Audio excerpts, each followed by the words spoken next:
Maswerteng gabi po mga ka-STL. Narito na po ang resulta ng STL Batangas para sa araw na to, third draw.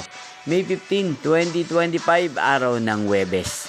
Naway ang mga natayaan niyo po mga numero kanina ay manalo nawa ngayong gabing ito, 8:30 PM. Kaya kunin niyo na po ang inyong mga tickets. Narito na po ang resulta.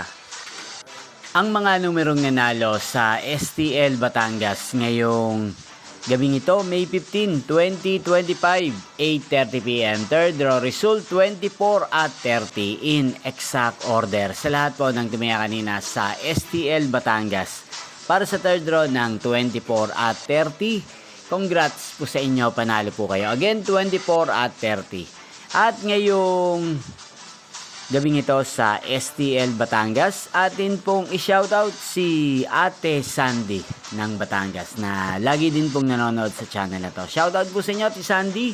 Sana po ay nasa mabuti kayong kalagayan at sana iswertehin din ang mga numerong tinatayaan nyo sa STL Batangas. Hindi pong napanood ang resulta ng STL Batangas sa channel na to, Roderick Hernandez TV. Maraming salamat po sa patuloy nyo pong panonood sa aking channel. Magkita-kita pong muli tayo bukas ng alas 12 ng tanghali. Thank you for watching.